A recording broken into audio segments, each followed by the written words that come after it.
जय हिंद दोस्तों, स्वागत है आप सभी का एक बार फिर से एक नए वीडियो के साथ। जैसा कि आप सबको पता है, पिछले कई दिनों से हमारी हिस्ट्री की सीरीज चल रही है जिसमें हम लोग एंशिएंट हिस्ट्री को कवर कर रहे हैं। आज हम लोग वैदिक सभ्यता का फाइनल पार्ट देखने वाले हैं जिसमें हम लोग बात करेंगे उत्तर वैदिक काल के बारे में। यह है स्टडी विथ आंसू प्लेटफॉर्म, जहां का नारा है मार्कर से मार्स तक। ठीक है, तो चलिए बिना किसी देरी के हम लोग वीडियो की शुरुआत करते हैं। सबसे पहले नए स्टूडेंट्स के लिए मैं कुछ बातें बता दूं। जैसे अगर आप लोग नए हैं तो अगर पुराने वीडियो हिस्ट्री के नहीं देखे हैं तो एक बार जाकर देख सकते हैं। सभी वीडियोस की लिंक इस वीडियो के डिस्क्रिप्शन में नीचे डाल दी गई है, आप लोग देख सकते हैं। तो चलिए बिना किसी देरी के टॉपिक पर आते हैं। यह जो वीडियो है आप लोगों के लिए बहुत ही इंपॉर्टेंट होने वाला है। जैसा कि आप सबको पता है, इस प्लेटफॉर्म के माध्यम से स्टेट पीसीएस और यूपीएससी के पॉइंट ऑफ व्यू से आप लोगों का नोट्स भी बनवाया जाता है। और जिन लोगों को यह लग रहा है कि ये जो मैं आप लोगों को कंटेंट दे रहा हूं ये स्टैंडर्ड बुक का है, तो ऐसा बिल्कुल नहीं है। इसमें स्टैंडर्ड बुक और एनसीईआरटी दोनों को मिक्स करके तैयार किया गया है। तो आई होप कि आप लोगों को यह कंटेंट पसंद आ रहा हो और पिछले वीडियोस की तरह इस वीडियो में भी अपना प्यार बनाए रखेंगे। तो चलिए बात करते हैं चैप्टर के बारे में। सबसे पहले हम लोग इसका नाम देखेंगे, टाइम पीरियड देखेंगे और जो पिछला वीडियो हमारा था ऋग वैदिक काल, उसी से कंपेयर करके जो कुछ अंतर है उनके बारे में समझने का प्रयास करेंगे। वीडियो थोड़ा बड़ा होगा लेकिन चीजें मैं आप लोगों को वही देता हूं जो आपके एग्जाम के पॉइंट ऑफ व्यू से इंपॉर्टेंट हो, तो इसलिए वीडियो में लास्ट तक जरूर रहिएगा। जो पुराने स्टूडेंट्स हैं उन्हें इसकी इंपॉर्टेंस बखूबी पता है। तो चलिए स्टार्ट करते हैं। चैप्टर का नाम क्या है? उत्तर वैदिक काल। उत्तर वैदिक काल या उत्तर वैदिक सभ्यता भी इसे बोल सकते हैं। इसका जो टाइम पीरियड है 1000 बीसी से लेकर 600 बीसी तक। बीसी का मतलब मैं फिर एक बार रिपीट कर दूं, बिफोर क्राइस्ट है। ठीक है, मतलब कि ईसा पूर्व। हम लोग जब वैदिक सभ्यता का पहला वीडियो देखे थे तो उसमें हम लोगों ने समझा था कि जो वैदिक सभ्यता है सिंधु घाटी सभ्यता के बाद भारत की दूसरी यह सभ्यता निकल के आई थी। सिंधु घाटी सभ्यता का टाइम पीरियड हम लोगों ने क्या देखा था कि वह 2350 ईसा पूर्व से लेकर 1750 ईसा पूर्व के करीब माना जाता है। ऐसा हमें ऑथेंटिक रूप से इतिहासकारों के माध्यम से पता लगता है, क्योंकि वह जो सभ्यता थी आद्य ऐतिहासिक काल थी जिसमें लिखित साक्ष्य मिले थे लेकिन उन्हें सही तरीके से पढ़ा नहीं गया है। अनुमान के आधार पर, मतलब कि उन सब चीजों के बारे में सिर्फ अनुमान लगाया गया है जो हम लोग सिंधु घाटी सभ्यता में पढ़ते हैं। जो लोग पुराने वीडियोस ना देखे हो एक बार जाके जरूर देख लेंगे, मेरी रिक्वेस्ट है, क्योंकि वो वीडियोस देखने पे आपके बहुत सारे पॉइंट क्लियर हो जाएंगे। ठीक, तो जब 1750 ईसा पूर्व में सिंधु घाटी सभ्यता का पूरी तरह से पतन हो जाता है तो 200 वर्षों तक भारत का जो इतिहास है वह लुप्त हो जाता है, इसके बारे में पता नहीं लगता है। ये सारी चीजें मैं रिपीट कर रहा हूं, पहले वीडियो में हम लोग देख चुके हैं वैदिक सभ्यता के। जो लोग नए हैं उनके लिए मैं रिवाइज करवा रहा हूं जिससे उन्हें यह न लगे ये जो उत्तर वैदिक काल है ये कहाँ का है। ठीक, तो यह वैदिक सभ्यता का ही एक पार्ट है। तो जब 1500 ईसा पूर्व से वैदिक सभ्यता का प्रारंभ हुआ और यह जाकर खत्म हुआ 600 ईसा पूर्व तक, तो इस वैदिक सभ्यता को हम लोगों ने दो कालखंडों में डिवाइड किया। जो 1500 बीसी से लेकर 1000 बीसी तक का टाइम पीरियड था उसे हम लोगों ने कहा ऋग वैदिक काल। क्यों? क्योंकि उस सभ्यता के बारे में हमें ऋग्वेद से ज्यादा जानकारियां मिलती हैं। और बाकी की जो उत्तर वैदिक काल है जिसे आज हम लोग पढ़ रहे हैं, इसमें क्या किया गया है कि इसमें पूरी जो हमें जानकारी मिली है 3 अन्य वेदों के माध्यम से मिली है। पूरी वैदिक सभ्यता की जानकारी वेदों के माध्यम से मिली, इस वजह से हम लोग उसे वैदिक सभ्यता बोलते हैं। होता क्या है कि सर यह जो टाइम पीरियड है डिवाइड क्यों किया गया? जब किसी भी सभ्यता में, किसी भी समाज में, किसी भी कल्चर में 4 प्रकार के परिवर्तन होते हैं तो उसे हम लोग एक अलग युग का नाम देते हैं। वो परिवर्तन कौन कौन से? राजनैतिक परिवर्तन, सामाजिक परिवर्तन, धार्मिक परिवर्तन और आर्थिक परिवर्तन। परिवर्तन का मतलब यह है कि जैसे ये सारी चीजें हो रही थी उनमें कुछ नया किया जाए तो वहां परिवर्तन हो गया, तो उसे नए युग का नाम दे दिया गया। तो यही चीज वैदिक सभ्यता के साथ भी हुआ। 1500 से 1000 ईसा पूर्व तक इसकी जो सभ्यता थी अपने सही तरीके से सुचारू रूप से चल रही थी। लेकिन 1000 ईसा पूर्व में क्या होता है, उत्तर प्रदेश के एटा नामक जिले में अतरंजी खेड़ा नामक स्थान पर हमें लोहे की प्राप्ति हो जाती है।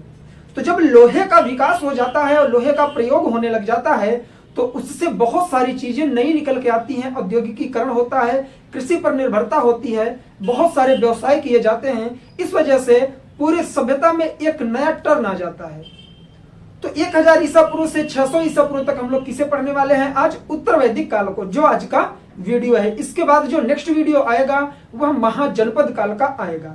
अब सर कुछ ऐसे वर्ड बता दीजिए जो वीडियोस में होने वाले हैं, और साथ ही यह ऋग्वैदिक काल से उत्तर वैदिक काल अलग क्यों है?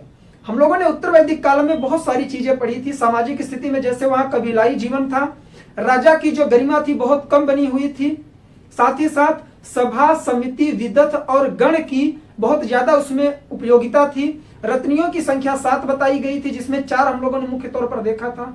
इन सब में परिवर्तन होने वाला है इस सभ्यता में। रीजन यह है कि लोहे का विकास हो गया है, राजा यहाँ पर सक्षम होने लग जाता है। पहले क्या होता था कि राजा का चुनाव एक तरह से चयनित कर लिया जाता था। राजा की जो कबीले रहते थे उनके बीच से ही राजा का चयन करके उसे राजन बोला जाता था। लेकिन अब यह जो राजा है इसका जो पद है वंशानुगत भी हो जाएगा, कि जो राजा है उसका बेटा भी राजा बनेगा और उसकी शक्तियों में बहुत सारे बदलाव आएंगे। और सामाजिक स्थिति में जहां महिलाओं की स्थिति हम लोग देखते हैं वहां पर कुछ ऊपर थी। सत्ता तो पितृसत्तात्मक ही थी परिवार, लेकिन महिलाओं की उपेक्षा वहां नहीं की जाती थी। क्यों? क्योंकि समिति और विदथ में महिलाओं को स्थान दिया जाता था। लेकिन जैसे उत्तर वैदिक काल शुरू होता है महिलाओं का स्थान पूरी तरह से छीन लिया जाता है। पर्दा प्रथा का शुभारंभ हो जाता है, दहेज प्रथा का शुभारंभ हो जाता है। इस वजह से महिलाओं की स्थिति धीरे धीरे गिरने लग जाती है इस सभ्यता में। आगे चल के अगर हम लोग आर्थिक जीवन के बारे में बात करें तो यहाँ पर क्या हुआ कि जो पहले उस काल में ऋग्वैदिक काल में हमारा जो प्रमुख व्यवसाय था वह कौन सा हम लोगों ने पढ़ा था? पशुपालन। लेकिन यहाँ पर जो प्रमुख व्यवसाय निकल के आएगा वह कृषि आएगा। क्यों? क्योंकि लोहे का विकास हुआ, बहुत सारे यंत्र बनाए गए जिनसे कि कृषि में सहायता मिल सके, खेती करने में आसानी हो सके। जैसे एक काठक संहिता है उसमें यह साक्ष्य मिला है कि उत्तर वैदिक काल में 24 बैलों का हल चलाया जाता था। इससे किसानी जो थी, कृषि थी, खेती जो थी पूरी तरह से इजी कर ली गई। तो बहुत सारे चेंजेस हुए थे। इसी तरह से धार्मिक चेंजेस भी हुए। उस समय क्या होता था? प्रकृति की पूजा होती थी, बहुत सारे देवताओं की पूजा होती थी, लेकिन यहाँ पर प्रकृति पूजा को बैन कर दिया गया, अर्थात उसे छोड़ दिया गया। और यहाँ पर क्या लाया गया? यहाँ पर यज्ञ अनुष्ठान और कर्म कांडों पर ज्यादा ध्यान दिया गया। यहाँ पर आपको बहुत सारे आश्रम के बारे में मैं बात करूंगा, जैसे कि ब्रह्मचर्य आश्रम, गृहस्थ आश्रम, वानप्रस्थ आश्रम और संन्यास आश्रम के बारे में बहुत सारी चीजें हैं। वीडियो इंटरेस्टिंग है। वर्ण व्यवस्था का विभाजन पहले हम लोग क्या देखते थे? कर्म आधारित था, यहाँ पर जन्म आधारित हो जाएगा। उनकी उपयोगिता क्या थी, एक एक पॉइंट हम लोग डीपली समझेंगे। मेरी उम्मीद है कि आप लोग वीडियो में लास्ट तक बने रहेंगे, क्योंकि यह जो कंटेंट तैयार किया जाता है 3-4 बुक मिक्स करके एनसीईआरटी के माध्यम से आप लोगों को कंटेंट दिया जा रहा है, और मेरे हिसाब से आप लोगों को इसकी इंपॉर्टेंस समझनी चाहिए और अपने नोट्स साथ ही साथ बनाए रहना चाहिए। ठीक है, तो चलिए आते हैं पॉइंट पर। सबसे पहले हम लोग देखेंगे उत्तर वैदिक काल का राजनैतिक जीवन। कौन सा? राजनैतिक जीवन।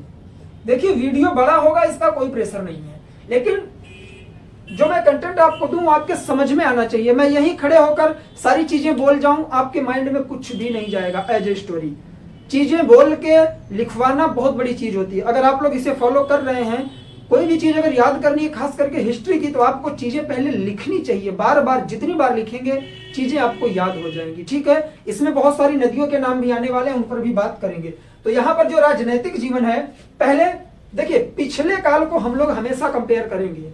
जैसे ऋग्वैदिक काल में हम लोगों ने देखा था कि जो कबीलों का समाज था, जब वह इकट्ठा हुआ, बहुत सारे कबीला मिलकर जन का निर्माण करते हैं। तो यहाँ पर क्या होता है? कबीलाई समाज ही रहता है, लेकिन जो जन है इसका विस्तार हो जाता है, जन का विस्तार हो जाता है। ठीक, जो राजा था, राजा के पद में विस्तार हुआ, शक्ति में विस्तार हुआ। ये आप लोग नोट्स बनाइएगा। मैं सिर्फ क्या लिखता हूं? पॉइंट लिखता हूं। ये चीजें आपको सेंटेंस के रूप में लिखना पड़ेगा। अगर आप लोग चीजें समझ रहे हैं तो शॉर्ट नोट्स ही मेरी तरह बनाएंगे, तो आपको सारी चीजें रिवाइज करने में भी प्रॉब्लम नहीं होगी। एनसीईआरटी बेस से ध्यान देंगे। राजा के पद और शक्तियों में क्या हुआ? बढ़ोतरी हुई। साथ ही साथ इसका पद वंशानुगत हो गया। जो ऋग्वैदिक काल था उसमें पद वंशानुगत नहीं था, किसी को भी चयनित करके राजा बनाया जा सकता था। ठीक, लेकिन यहाँ पर वंशानुगत हो गया। राजा की जो यहाँ पर स्थिति थी वो स्ट्रांग होती है, तो क्या होता है कि जो संस्थाएं थी, संस्थाएं सीमित हो गई, मतलब इनका उपयोग बहुत कम होने लगा। कौन सी संस्था? पिछले वीडियो मैंने आप लोगों को बताया था, सभा, समिति, विदथ और गण, ठीक है। उसके बाद मैंने आप लोगों को रत्नियों के बारे में बताया था। रत्नी अर्थात प्रमुख अधिकारी। पिछले वीडियो में हम लोगों ने जाना था कि 7 प्रमुख अधिकारी थे, जिनमें 4 सबसे प्रमुख थे, जिनके बारे में हम लोगों ने देखा था। पुरोहित, और एक पुरोहित हुए थे, एक सेनानी थे, एक पूरक थे और एक स्पर्श थे। 4 रत्नियों के बारे में हम लोगों ने देखा था। रत्नियों का मतलब क्या है? रत्नियों का मतलब है कि वहां के अधिकारी। अब यहां पर रत्नियों की संख्या भी बढ़ा दी जाती है। रत्निन जो थे इनकी संख्या बढ़ाकर 17 कर दी गई। तो ये सारे इंपॉर्टेंट पॉइंट है, आप लोग याद रखेंगे। पिछले वीडियो में हम लोगों ने देखा था कि जो कर व्यवस्था थी, कर का नाम बलि रखा गया था। बलि का आशय यह था कि लोग स्वेच्छा पूर्वक कर को अदा करते थे अपने राजन को। लेकिन जब हम लोग उत्तर वैदिक काल पढ़ रहे हैं तो यहाँ पर जो कर प्रणाली थी, स्वेच्छा के बजाय अब नियमित कर प्रणाली हो गई। क्या? नियमित, कि राजा अब निर्धारित करने लग गया कि आपको कितना कर देना है। पहले तो बलि के रूप में कर लिया जाता था, जो क्या हुआ करता था कि लोगों को स्वेच्छा के अनुसार देना पड़ता था। आपकी मर्जी है तो आप दो, अन्यथा आप नहीं दे सकते। लेकिन यहां पर नियमित ही कर दिया गया कि अब आपको कर देना ही पड़ेगा। तो यह एक बड़ा बदलाव हुआ। लेकिन उस समय की जो सेना थी अनियमित थी, यहां पर भी अनियमित सेना ही रही। न्याय व्यवस्था का कोई उल्लेख नहीं किया गया था, यहां पर भी कोई उल्लेख नहीं किया गया। मतलब कि सेना और जो न्याय व्यवस्था थी वह ऋग्वैदिक काल के आधार पर ही चलाई गई, क्योंकि इसकी उपयोगिता बहुत कम हो गई थी। हाँ, एक बदलाव हुआ कि सेना का विस्तार कर दिया गया, ठीक है। तो यह था क्या? उत्तर वैदिक काल का राजनीतिक जीवन। एक बार रिवाइज कर लें। जन की जो स्थिति थी उसमें विस्तार हुआ, राजा की शक्तियों में विस्तार हुआ, सभा, समिति, विदथ और गण की उपयोगिता कम हो गई, साथ ही साथ रत्नियों की संख्या बढ़ा दी गई। कर जो कि बलि के रूप में लिया जाता था उसका क्या किया गया? पूरी तरह से नियमित कर दिया गया। बलि एक स्वेच्छा पूर्वक कर दिया जाता था, लेकिन यहां पर नियमित कर दिया गया। सेना और न्याय के बारे में कोई उल्लेख नहीं मिलता, मतलब इस पर कोई ध्यान नहीं दिया गया। ये अनियमित थी, अस्थायी थी, ठीक। जैसे मैंने पिछले वीडियो में बताया था, सारी चीजें अगर आप लोग पिछला वीडियो देखे हैं तो यहां बहुत ही इजी हो जाएगा आपके लिए। चलिए अब हम लोग बात करेंगे सामाजिक जीवन के बारे में। बहुत ही छोटी चीजें हैं, अगर आप याद करना चाहेंगे बहुत जल्दी हो जाएगी, ठीक। सामाजिक जीवन,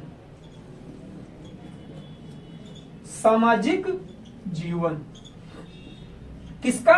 उत्तर वैदिक काल का सामाजिक जीवन हम लोग देख रहे हैं। अब सामाजिक जीवन में मित्रों जो बदलाव हुआ, पहले हम लोगों ने क्या देखा था कि जो सामाजिक जीवन था उसमें सबसे प्रमुख माना जाता था परिवार।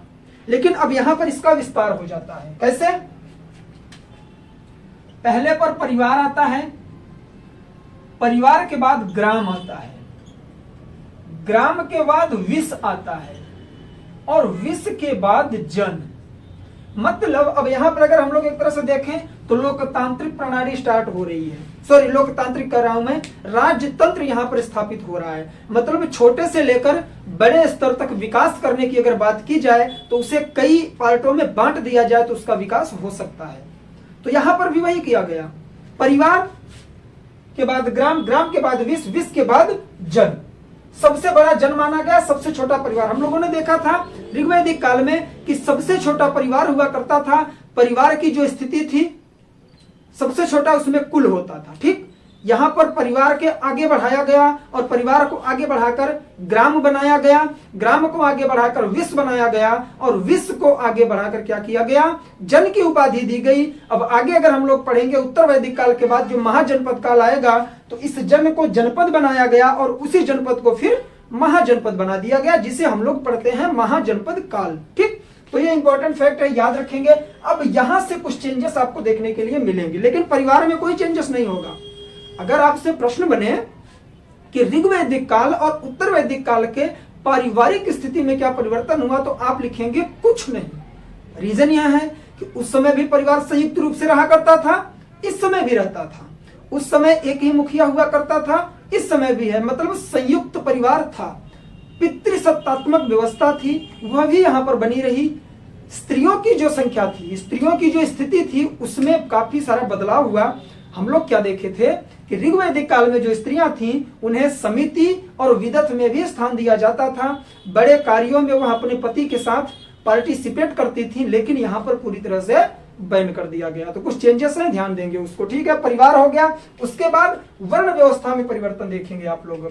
क्या जो वर्ण व्यवस्था थी वहां हम लोगों ने देखा था कि कर्म आधारित थी। हम लोग जब ऋग्वैदिक काल पढ़ रहे थे तो ऋग्वैदिक काल के 10वें मंडल ऋग्वैदिक काल के 9वें मंडल में क्या कहा गया था कि जो वर्ण व्यवस्था होगी वह पूरी तरह से कर्म आधारित होगी। कर्म आधारित का मतलब यह है एक ही पिता के 4 पुत्र हैं, ऐसे समझिए। एक ही पिता के 4 पुत्र हैं, उसमें जो सबसे ज्यादा ज्ञानी है, पढ़ने लिखने वाला है, उसे ब्राह्मण की उपाधि दे दी गई। जो क्या किया गया, जो पूरी तरह से युद्ध कौशल से परिपूर्ण है, युद्ध करना जानता है, उसे क्षत्रिय की उपाधि दे दी। जो व्यापार वगैरह करता था उसे वैश्य बना दिया गया, और जो सबकी सेवा करता था उसे शूद्र की उपाधि दे दी गई। मतलब कि कर्म आधारित वहां पर वर्ण व्यवस्था का पालन किया जाता था, लेकिन यहाँ पर जन्म आधारित वर्ण व्यवस्था हो जाती है। जन्म आधारित मतलब यह है कि अगर मैं ब्राह्मण हूं और मेरा जो पुत्र होगा वो भी ब्राह्मण होगा, चाहे वो कोई भी काम करे वह ब्राह्मण ही होगा। कोई क्षत्रिय का पुत्र है तो उसका, कोई क्षत्रिय है उसकी जो संतान होगी वह भी क्षत्रिय ही होगी। यह हुआ जन्म के आधार पर वर्ण व्यवस्था का विभाजन। तो 4 वर्ण थे, ब्राह्मण, क्षत्रिय, वैश्य, शूद्र, और इसी तरह से इनका क्या था, इन्हें उपाधियां भी दी गई थी। सबसे ऊपर ब्राह्मण को रखा गया, उसके बाद क्षत्रिय को, उसके बाद वैश्य को, सबसे लास्ट में शूद्र को रखा गया। और शूद्र को यहां कहा गया कि यह जो वर्ण है ऊपर के तीनों वर्णों की सिर्फ सेवा किया करेगा। तो वर्ण व्यवस्था यहां पर कैसी हो जाती है मित्रों, जन्म आधारित हो जाती है। यह परिवर्तन है किसमें, ऋग्वैदिक काल और उत्तर वैदिक काल में। ऋग्वैदिक काल में हम लोगों ने देखा था कर्म आधारित थी, यहाँ पर जन्म आधारित हो जाती है। वर्ण 4 थे, ब्राह्मण, क्षत्रिय, वैश्य और शूद्र। इसी तरह से उनका क्रम भी था। ठीक, यह इंपॉर्टेंट फैक्ट निकल के आ गया। अब अगर हम लोग बात करें तो यहां से शुरू होती है आश्रम व्यवस्था। ध्यान पूर्वक देखेंगे, यह आश्रम व्यवस्था ऋग्वैदिक काल में नहीं थी, यहां से शुरू होती है। देखिए, जो इंसान होता है ना, इंसान का जो जीवन होता है उसे 4 आश्रमों में डिवाइड कर दिया गया। कैसे, संतान जब जन्म लेती है तब से लेकर 25 वर्ष की उम्र तक उसे ब्रह्मचर्य आश्रम का उपाधि दी गई। मतलब वह ब्रह्मचर्य रहेगा, ना वह शादी करेगा ना कुछ, वह सिर्फ शिक्षा ग्रहण करेगा। ठीक है, मतलब कि अपने जन्म के समय से लेकर 25 वर्ष तक वह संतान क्या रहेगा, ब्रह्मचर्य आश्रम का पालन करेगा।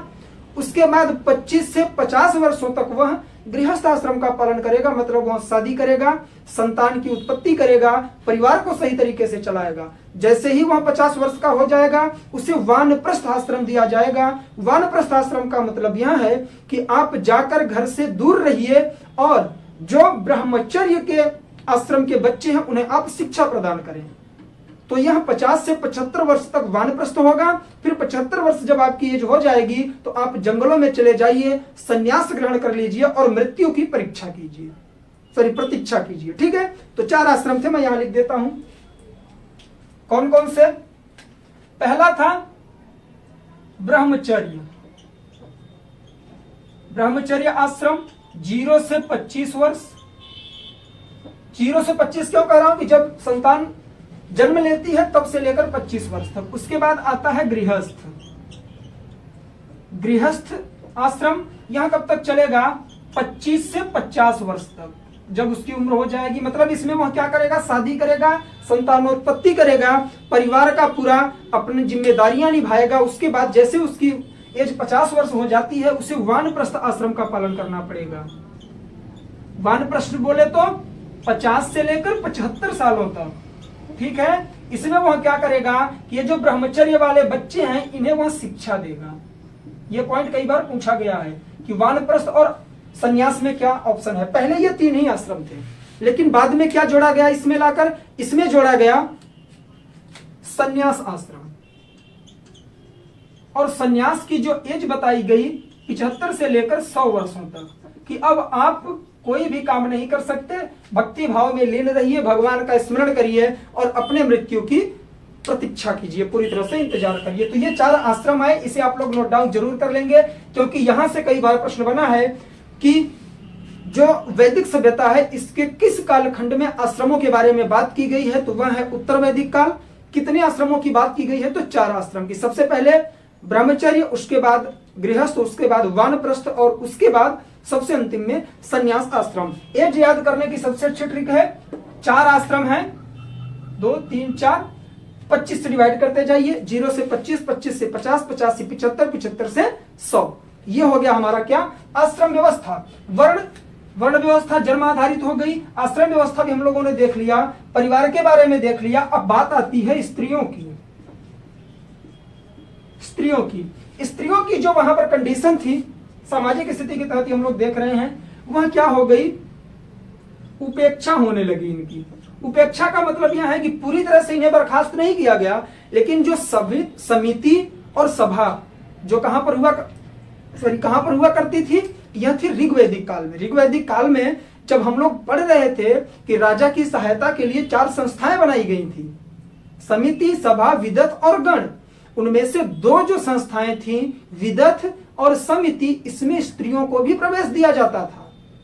लेकिन उत्तर वैदिक काल में आकर उन सभाओं से भी इन्हें क्या किया गया, वंचित कर दिया गया। शिक्षा का भी अधिकार इन्हें उतना नहीं मिलता है, तो स्त्रियों की उपेक्षा हुई। लेकिन पुनर्विवाह का इनके पास अवसर था, जैसे विधवा हो गई तो वो फिर से शादी कर सकती हैं, ठीक है। ये सारी नियोग प्रथा का भी इन्हें अधिकार था कि अपने देवर से भी शादी कर सकती, ये सारी चीजें इनके पास थी। लेकिन उस हिसाब से नहीं जितना पार्टिसिपेट यह ऋग्वैदिक काल में करती थी, उसके हिसाब से उत्तर वैदिक काल में इनकी स्थिति कमजोर हो जाती है। अब यहीं पर आ जाता है दहेज प्रथा भी आ जाता है, जो इनके अगेंस्ट होता है। साथ ही साथ पर्दा प्रथा भी आ जाता है, इंपॉर्टेंट है, याद रखिए। पर्दा प्रथा का भी यहीं पर शुभारंभ हो जाता है। उसके बाद अगर हम लोग आगे बढ़ के देखें तो क्या निकल के आता है, एक और इंपॉर्टेंट पॉइंट है सामाजिक जीवन से, विवाह।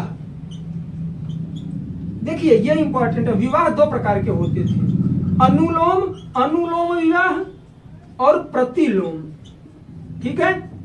ये किस कालखंड को हम लोग पढ़ रहे हैं, उत्तर वैदिक काल को। देखिए अब आप लोग कंफ्यूज होंगे, जिन्होंने पढ़ा है थोड़ा बहुत, अगर आपने देखा होगा तो जो मनुस्मृति है उसमें 8 प्रकार के विवाह के बारे में बात की गई है, जिसमें ऊपर के 4 विवाह को पूरी तरह से सही माना गया है और अंतिम के 4 विवाह को गलत माना गया है, ठीक है। जैसे आजकल लोग क्या करते हैं, लव मैरिज वगैरह करते हैं, आपस में बात करके शादियां कर लेते हैं, वह गंधर्व विवाह था। ये सब वैलिड नहीं था उस समय।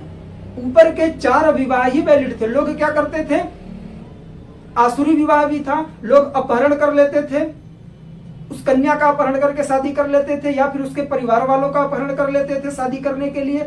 तो ये सारी घटनाएं जो होती थी उन्हें 8 विवाह के रूप में बांटा गया है मनुस्मृति में। लेकिन जो उत्तर वैदिक काल है इसमें क्या किया गया है कि 2 विवाह के बारे में बात की गई है, अनुलोम विवाह और प्रतिलोम विवाह। अनुलोम विवाह का मतलब यह है कि अगर वर पक्ष जो है वह उच्च जाति का है, कन्या पक्ष निम्न जाति का है, तो यह अनुलोम विवाह है। उससे जो संतान होगी नए वर्ण का जन्म करेगी, नई जाति आएगी। लेकिन अगर कन्या उच्च वर्ण की है और वर पक्ष निम्न वर्ण का है तो इसे हम लोग प्रतिलोम विवाह कहेंगे, जो उस समय होता था। और इससे उत्पन्न जो संतान होगी उसे शूद्र कहा जाएगा, नीची जाति का माना जाएगा। तो ये 2 विवाह प्रचलित थे, कौन कौन से, अनुलोम विवाह और प्रतिलोम विवाह, ठीक। अब सामाजिक जीवन में बचता क्या है, परिवार हो गया, वर्ण, आश्रम, स्त्रियों की स्थिति, विवाह। एक चीज और बचती है, मनोरंजन का साधन। तो जो पहले था, पासा खेलते थे लोग, नृत्य करते थे, संगीत वगैरह सुनते थे। और खाद्य के बारे में बात करें तो शाकाहारी और मांसाहारी दोनों थे, जैसे कि ऋग्वैदिक काल में। मैं बार बार बोल रहा हूं ऋग्वैदिक काल, उसी से कंपेयर कर रहा हूं। इसका सबसे बड़ा रीजन है कि यह जो कालखंड है ऋग्वैदिक काल के बाद ही आता है, लोहे की खोज के बाद, ठीक। तो इसे आप लोग देख रहे हैं तो पिछला वीडियो जरूर देख लेंगे, तो इसे समझने की उतनी आवश्यकता आपको नहीं पड़ेगी। तो हम लोगों ने राजनीतिक जीवन भी देखा, सामाजिक जीवन भी देखा। अब हम लोग बढ़ते हैं किसकी तरफ, आर्थिक जीवन की तरफ, ठीक है। यहां से निकल के आता है हमारा आर्थिक जीवन, ठीक। ध्यानपूर्वक देखिएगा। अब यहां से बहुत सारे चेंजेस आपको मिलेंगे। आर्थिक जीवन मैं लास्ट में रिवाइज भी करवाऊंगा सारी चीजें, बिल्कुल परेशान मत होइए। आर्थिक जीवन का मतलब यह है, सबसे बड़ी चीज निकल के आती है व्यवसाय। पिछले वीडियो में ऋग्वैदिक काल में हम लोगों ने क्या देखा था कि विदेशी व्यापार का कोई साक्ष्य नहीं है, सिक्के नहीं थे।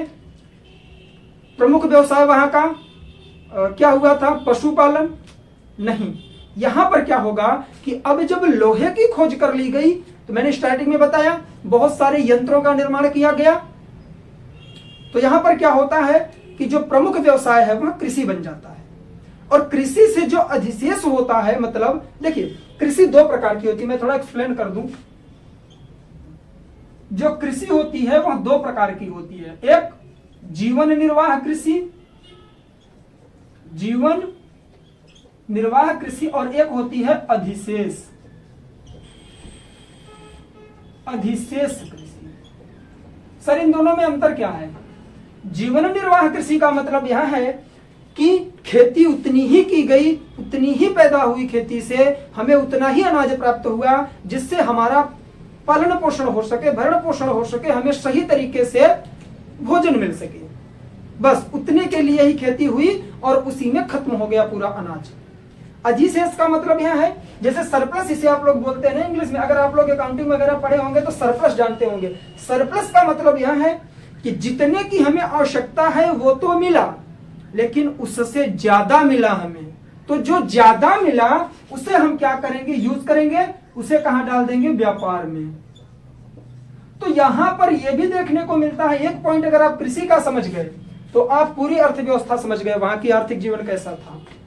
कृषि दो प्रकार की हुई, जीवन निर्वाह कृषि और एक हुई अधिशेष कृषि।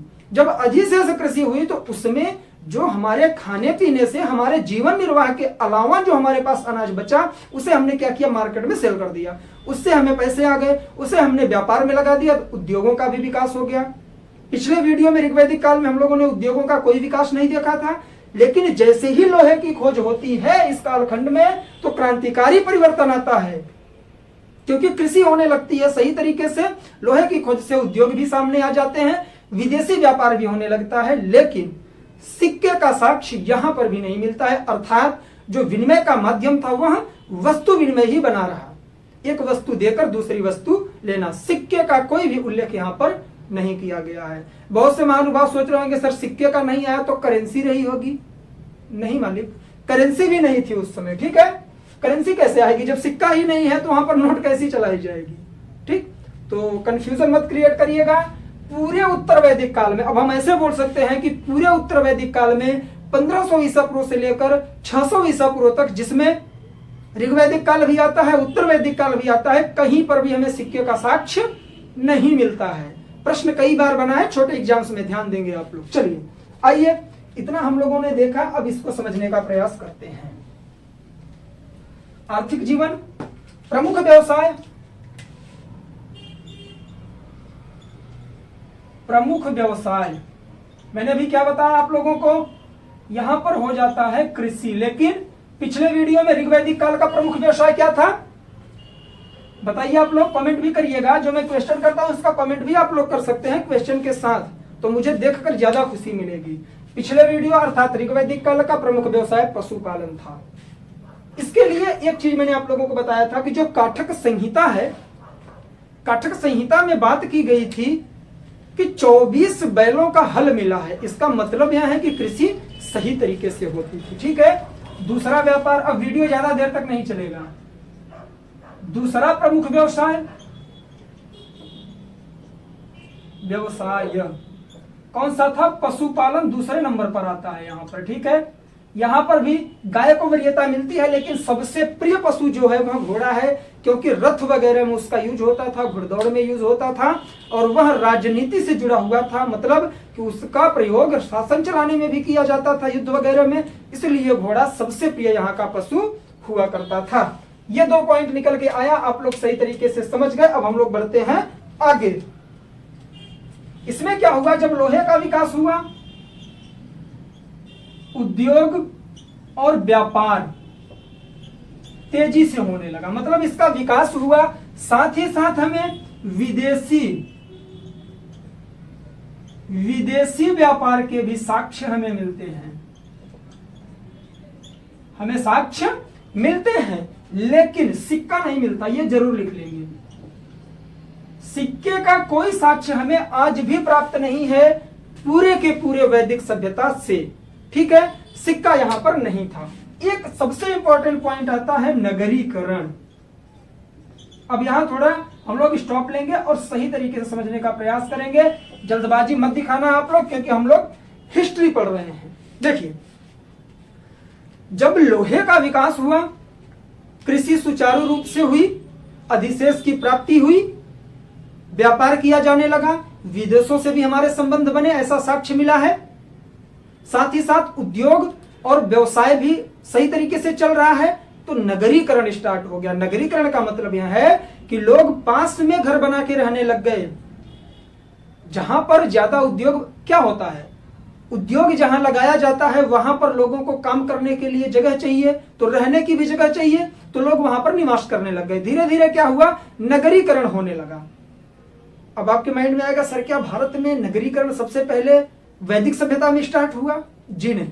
अगर आप लोग नए हैं तो आपको ऐसा लगेगा, जो हमारे पुराने स्टूडेंट्स हैं उन्हें नहीं लगेगा, क्योंकि भारत का जो सबसे बढ़िया नगरीकरण था, सबसे पहला नगरीकरण था, वह सिंधु घाटी सभ्यता का था। मोहनजोदड़ो और हड़प्पा में आप लोगों ने देखा है, वहां के नगर बहुत ही सुदृढ़ तरीके से, सुचारू तरीके से बनाए गए थे।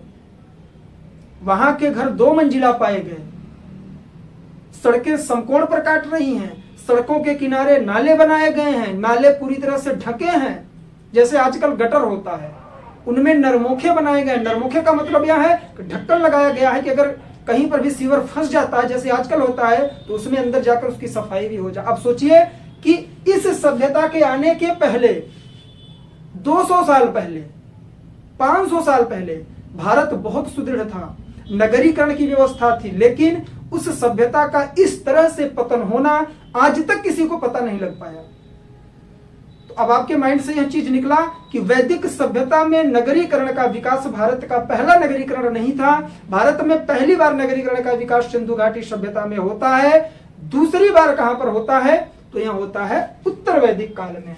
नगरीकरण कैसे हुआ यह भी आप लोग समझ गए। देखिए, मैं एक वीडियो दूसरे वीडियो से, एक चैप्टर दूसरे चैप्टर से ऐड क्यों करता हूं, जिससे कि आप लोगों का इंटरेस्ट बना रहे और आप लोग चीजों को पढ़ने की कोशिश करें। आप लोगों के माइंड में आकांक्षाएं जगाना मेरा परम ध्येय होता है। रीजन यह है कि अगर आप लोग पिछले वीडियोस की इंपॉर्टेंस नहीं समझेंगे तो आप लोग इन वीडियोस को नहीं समझ पाएंगे, क्योंकि हिस्ट्री कंबाइंड चलता है, एक दूसरे से जुड़ा हुआ चलता है। अभी जब हम लोग महाजनपद काल पढ़ेंगे, उसके बाद हम लोग जैन धर्म पढ़ेंगे, बौद्ध धर्म पढ़ेंगे, उसके बाद मौर्य वंश पढ़ेंगे, बहुत सारी चीजें हैं, बहुत इंटरेस्टिंग होने वाली है यह सीरीज। हिस्ट्री एक ऐसा सब्जेक्ट है, अगर आप इसे चाहें तो इंटरेस्टिंग बना सकते हैं, चाहें तो सबकी तरह रट्टा मारकर इसमें फेल हो सकते हैं। इंटरेस्टिंग बनाइए, स्टोरी की तरह सुनिए, जो मैं बोलता हूं मेरी बातों को ध्यान से सुनिए और अपने माइंड में मैप तैयार करिए कि काश उस टाइम हम लोग होते तो देखते कि उस समय का शासन, प्रशासन, आर्थिक जीवन, सामाजिक जीवन कैसे चल रहा था। जब आप एक्सपेक्ट करेंगे, सोचने की क्षमता बढ़ाएंगे, तभी चीजें आपके माइंड में क्लियर होंगी। जब आप कोई चैप्टर पढ़िए हिस्ट्री का, तो आप उस कालखंड में चले जाइए।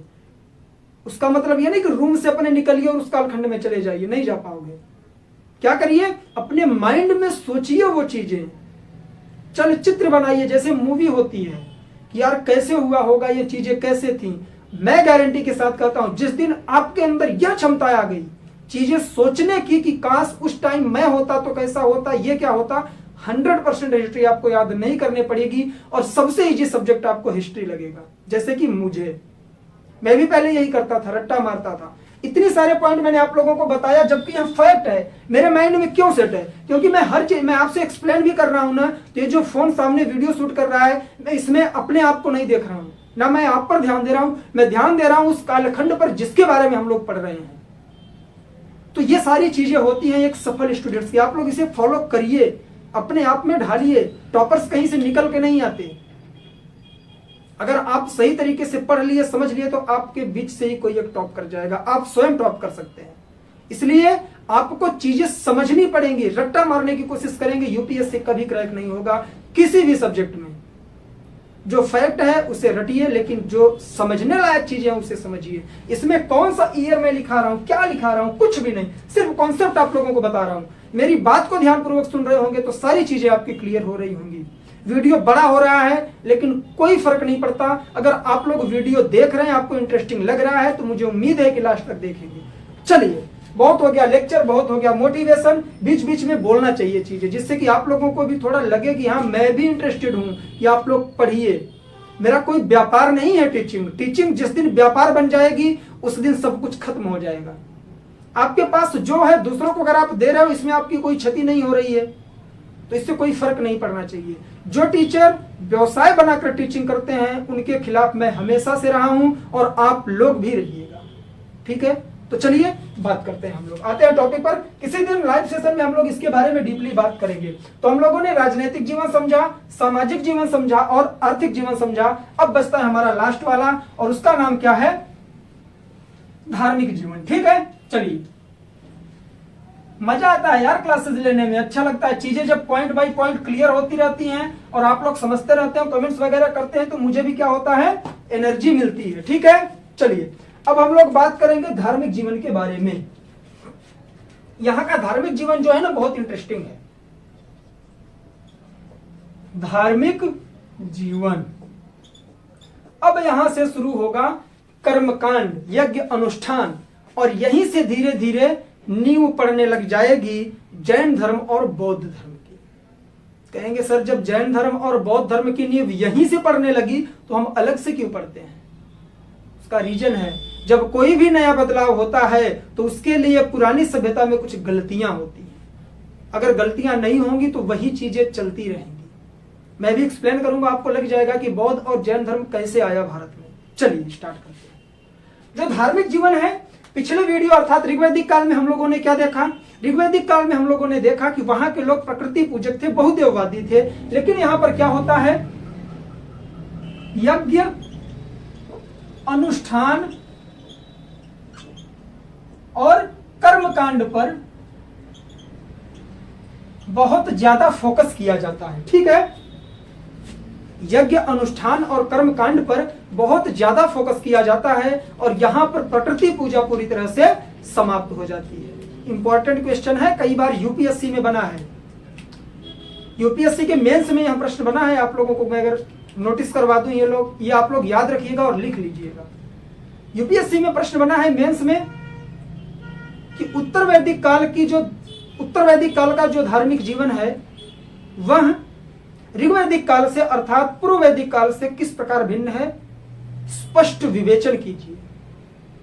इसमें आप लोग क्या लिखेंगे? आप लोग स्टार्ट ही यहीं से करिए कि जो ऋग्वैदिक काल था वहां पर प्रकृति की पूजा होती थी, प्रकृति पूजक थे लोग, प्रकृति की उपासना करते थे। प्रकृति का मतलब यह नहीं कि नेचर की पूजा, वो लोग वर्षा के देवता की पूजा, पर्वतों की पूजा, नदियों की पूजा, अर्थात जो देवता प्रकृति से जुड़े हैं उनकी पूजा, उन्हें देवता बनाकर पूजा करते थे। लेकिन यहां पर क्या होता है, यज्ञ अनुष्ठान कर्मकांड वगैरह यहां पर स्टार्ट हो जाते हैं, जिसे हम लोग अगर एक वर्ड में बोले तो पाखंड। मेरे कहने का मतलब यह नहीं कि ये सारी चीजें व्यर्थ हैं, लेकिन यहां आडंबर लगता है। ये कब से शुरू होता है? उत्तर वैदिक काल से। ठीक है, तो यज्ञ अनुष्ठान और कर्मकांड पर यहां पर फोकस किया जाता है, सिवाय प्रकृति पूजा के। आगे बढ़े, चलिए। यहां के जो प्रमुख देवता हैं, अब ध्यान से देखिएगा। प्रमुख देवता, हम लोगों ने ऋग्वैदिक काल में किसे देखा था प्रमुख देवता? इंद्र को देखा था, जिसे पुरंदर कहा गया था। ऋग्वेद में 250 बार उनका उल्लेख किया गया था। दूसरे प्रमुख देवता हम लोगों ने देखा था अग्नि को, जिन्हें मध्यस्थ बोला जाता था, कि इंसान और भगवान के मध्य के देवता माने जाते थे, दूत के रूप में, कि उन्हें आप कोई भी चीज सौंपेंगे तो भगवान तक पहुंचाएंगे। उनका उल्लेख 200 बार आया है, लेकिन यहां पर चीजें चेंज हो गई। सबसे प्रमुख देवता आते हैं इसमें प्रजापति। कौन? प्रजापति यहां के प्रमुख देवता हैं और ये सृजन के देवता हैं। कहां के? सृजन के देवता हैं। ठीक है, उसके बाद दूसरे प्रमुख देवता कौन निकल के आते हैं? इंद्र। सॉरी, इंद्र कहां आएंगे इसमें? इंद्र तो उसी में है, विष्णु। विष्णु किस चीज के देवता माने गए? विष्णु पोषण के देवता माने गए। अरे एक चौपाई नहीं याद आती? विश्व भरण पोषण कर जोई, पिता कर नाम भरत असो, ऐसे कुछ करके, मुझे याद नहीं है, माफ करिएगा अगर गलती हुई है। तो भरण पोषण का मतलब यह है कि एक इंसानी जीवन के लिए जो चीजें हमें चाहिए उन सब के बारे में या उन सब चीजों का पूरी तरह से ध्यान रखना, या फिर उसके बारे में पूजा पाठ जो भी होता था उसका काम कौन करता था? विष्णु भगवान। ये पोषण के देवता थे, मतलब आहार वगैरह हो गया, खाद्य श्रृंखला हो गई, इन सब के बारे में देखना विष्णु भगवान का काम था। तो प्रजापति सबसे प्रमुख, मोस्ट इंपॉर्टेंट, याद रखेंगे। ऋग्वैदिक काल के सबसे प्रमुख देवता इंद्र थे, जिन्हें पुरंदर कहा गया। उत्तर वैदिक काल के प्रजापति, जो सृजन के देवता थे, ठीक है। विष्णु के बाद कौन देवता निकल के आते हैं? रुद्र। कौन? रुद्र। देखिए इन सबका रोल भी यहाँ चेंज होने वाला है। रुद्र किनके देवता यहाँ पर माने जाते हैं? पशुओं के। पशुओं को देवता रुद्र माने गए। पूषण, अब कहेंगे सर याद आया, ऋग्वेद में पूषण जो थे पूषण थे पशुओं के देवता, लेकिन यहाँ तो रुद्र हो गए। जी हाँ, चेंजेस तभी हुआ है। रुद्र यहाँ पर पशुओं के देवता हुए, और ये जो पूषण थे यहाँ शूद्रों के देवता हो गए। ये शूद्रों के देवता हो गए। एक देवता का नाम और मैं आप लोगों को बता दूं, वरुण। कौन? वरुण। इन्हें माना गया वर्षा के देवता, और वर्तमान में हम लोग वर्षा के देवता किसे कहते हैं? इंद्र को। तो ये चेंज होता रहता है, उनकी उपाधियां भी हम ही लोग चेंज करते रहते हैं, ठीक है। तो इस पर फोकस नहीं करेंगे, सिर्फ ये पूछा जाएगा आपसे देवताओं में कि उत्तर वैदिक काल के प्रमुख देवता कौन थे, तो वह प्रजापति थे, ठीक। चलिए अब यहीं से स्टार्ट हो जाता है यज्ञ और अनुष्ठान। कुछ प्रमुख यज्ञ हैं, उसे हम लोग देखेंगे। प्रमुख यज्ञ, ठीक है। 3 फेमस यज्ञ यहां पर हुआ करती थी। नाम क्या है उनका? सबसे पहले राजसूय यज्ञ। राजसूय यज्ञ यह किसके लिए की जाती थी? प्रतिष्ठा और सम्मान दिखाने के लिए कि राजा की प्रतिष्ठा कितनी है, उनकी सम्मान की जाए, उनका सम्मान किया जाए। उसके बाद आती है वाजसेय यज्ञ, बहुत इंपॉर्टेंट है, मैच करने के लिए आता है। वाजसेय यज्ञ, कहीं कहीं से वाजपेय यज्ञ भी बोलते हैं। इसका मतलब यह है कि राजा अपने शक्ति का प्रदर्शन करेंगे, शक्ति का प्रदर्शन, और मैं इसे क्या मानता हूं? चमचागिरी का प्रदर्शन। अब कैसे? देखिए चमचागिरी एक बहुत ऑड वर्ड हो जाता है, यूज नहीं करना चाहिए, लेकिन मैं क्यों बोल रहा हूं, ये जो वाजसेय या वाजपेय यज्ञ होता था, इसमें क्या होता था? घुड़दौड़ होती थी, और राजा भी दौड़ता था इसमें, घुड़सवारी करता था, लेकिन जो उसके साथ लोग दौड़ा करते थे वो राजा को जिताते थे। तो ये कहां से न्याय हुआ? कौन सा यह यज्ञ हुआ? तो वाजसेय यज्ञ शक्ति का प्रदर्शन होता था, यही शक्ति का प्रदर्शन जो मैंने आप लोगों को बताया, ठीक। उसके बाद आती है राजा श्री रामचंद्र जी ने, राम भगवान ने क्या किया था? कौन सा यज्ञ? अश्वमेध यज्ञ।